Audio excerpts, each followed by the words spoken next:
Bismillahirrahmanirrahim. Assalamualaikum warahmatullahi wabarakatuh. Perkenalkan, nama saya Ainun Nur Rizliani Asis dari BKA dengan NIM 210404 50204. Nah, kali ini saya akan membahas tentang materi B.F. Skinner dari mata kuliah teori-teori kepribadian. Nah, di sini saya akan membahas tentang teori kepribadian behaviorisme. Nah, sebelum saya melanjutkan materi, pertama-tama saya akan membahas tentang biografi Skinner. Nah, Burrhus Frederick Skinner dilahirkan pada tanggal 20 Maret 1904 di Susquehanna, Pennsylvania, Amerika Serikat. Ayahnya adalah seorang pengacara yang menjadi general konsul di sebuah perusahaan batubara. Nama ayahnya itu bernama William Skinner dan ibunya bekerja sebagai seorang ibu rumah tangga yang cerdas. Nah, Skinner selalu berkarya sampai akhir hayatnya sampai wafat pada tanggal 18 Agustus 1990 karena leukemia. Nah, Skinner ini telah berhasil menjadi seorang tokoh psikologi yang paling terkenal sejak Sigmund Freud.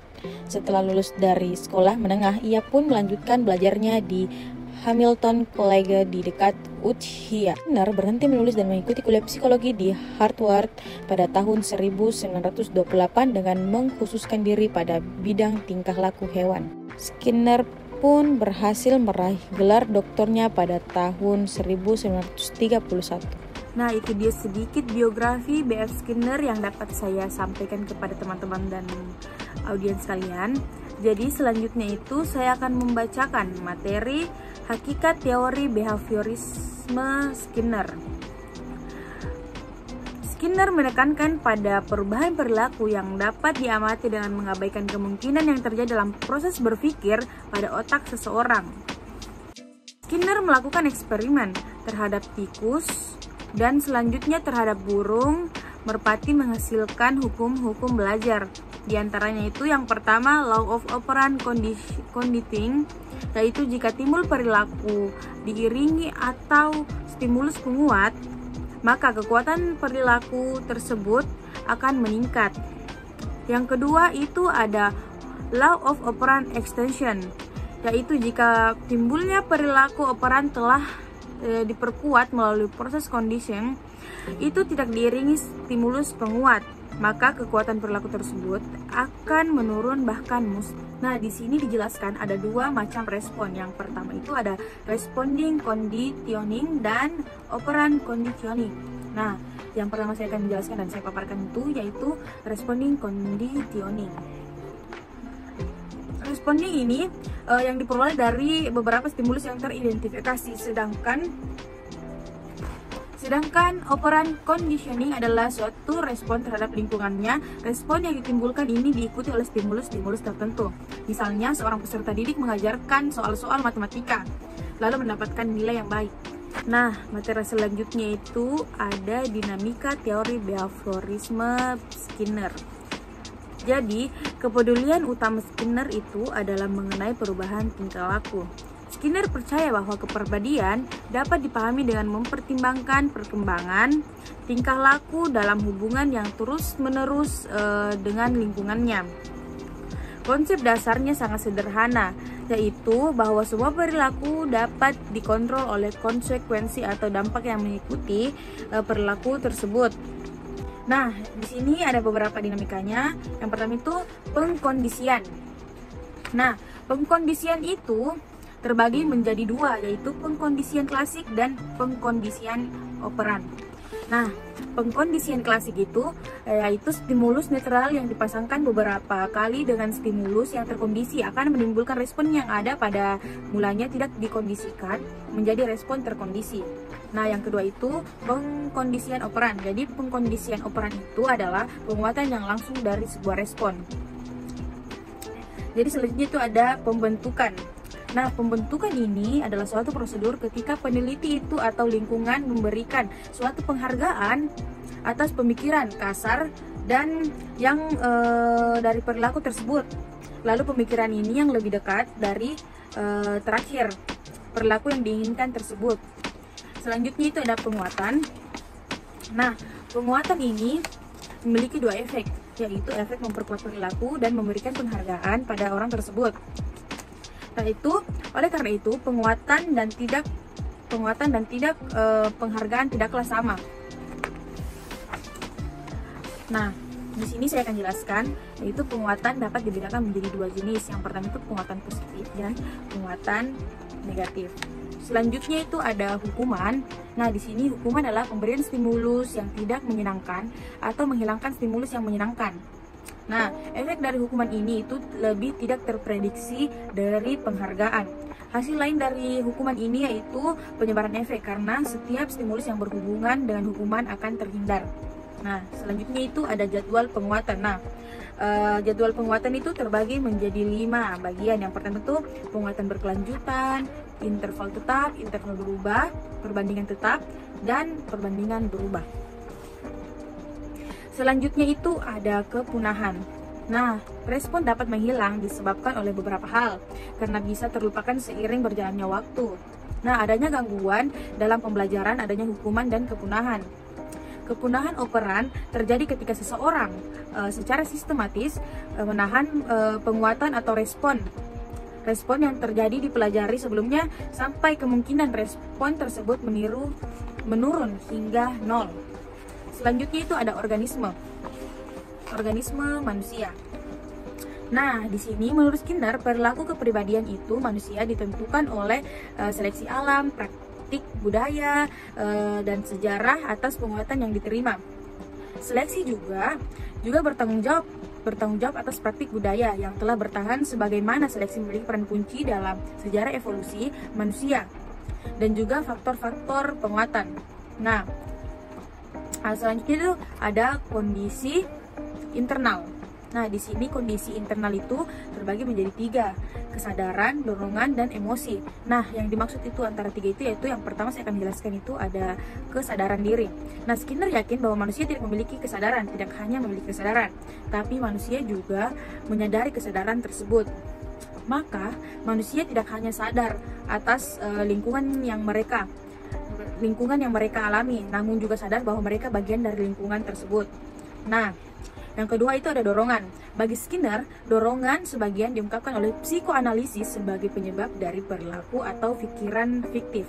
Menurutnya, dorongan tersebut hanya merujuk kepada kekurangan atau perumusan atau sesuatu yang ada pada probabilitas yang berkaitan dengan sesuatu yang akan direspon oleh organisme.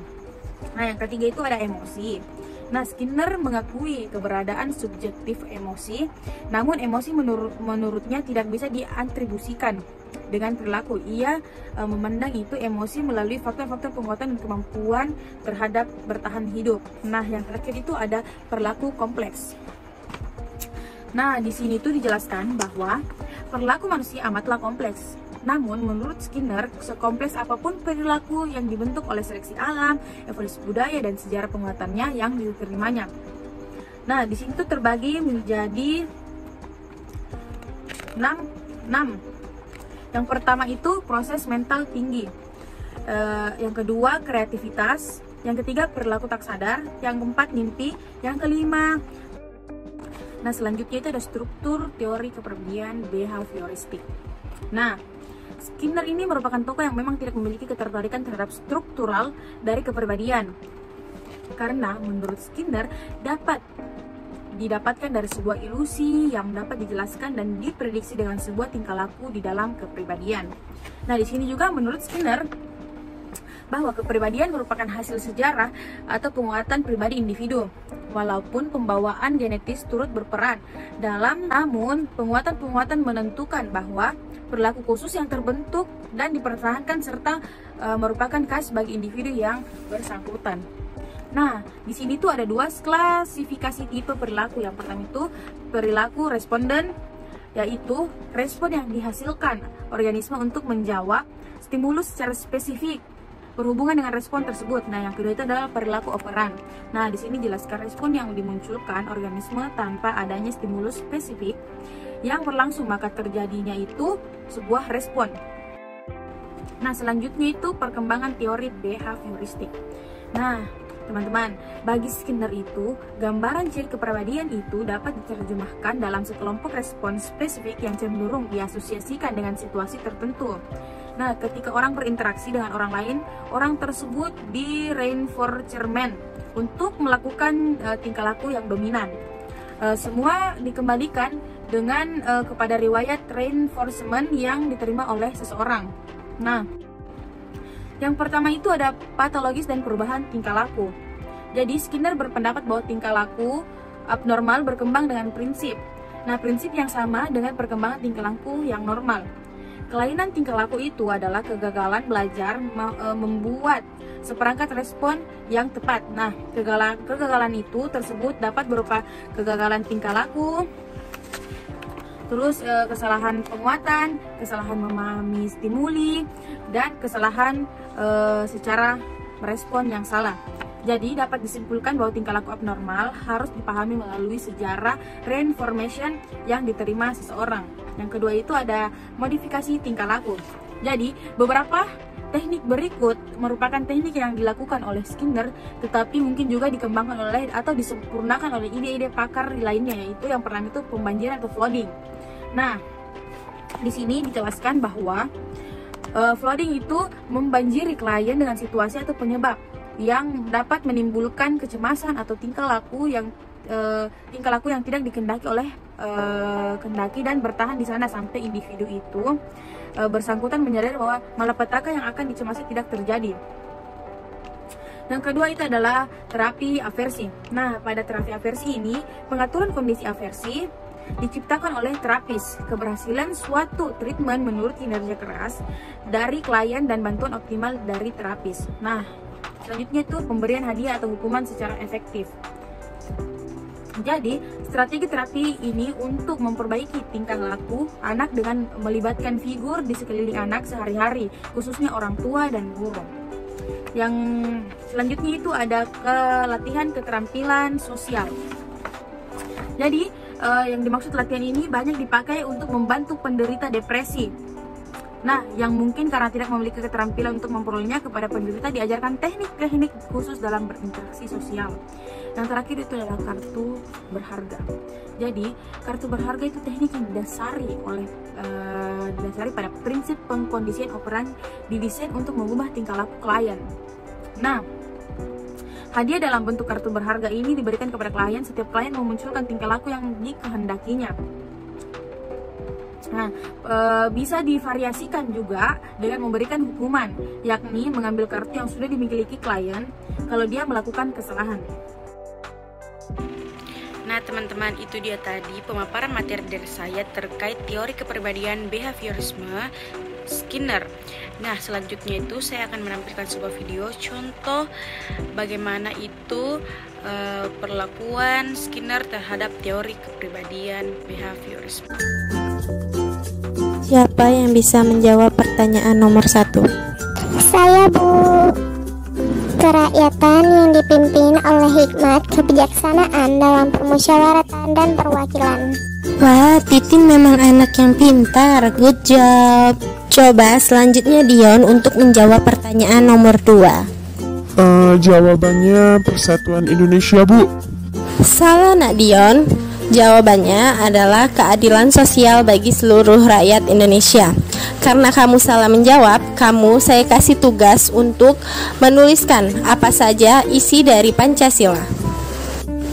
Dan dari tadi Dion menggunakan HP-nya selama pelajaran saya akan menyitanya dan silakan Dion mengambilnya di ruang. Nah, teman-teman, jadi dapat kita simpulkan bahwa video tersebut seorang siswa menjawab pertanyaan dengan benar akan mendapatkan sebuah reward berupa pujian agar siswa tersebut lebih giat dalam belajar. Dan setelahnya, siswa yang menjawab pertanyaan dengan salah akan diberikan tugas tambahan sebagai hukuman. Jadi di sini bisa disimpulkan dan bisa juga disebut bahwa siswa yang bertanya dengan benar, menjawab dengan benar itu bisa disebut reinforcement positif, dan siswa yang menjawab pertanyaan dengan salah dan mendapatkan hukuman itu bisa disebut dengan reinformation negatif.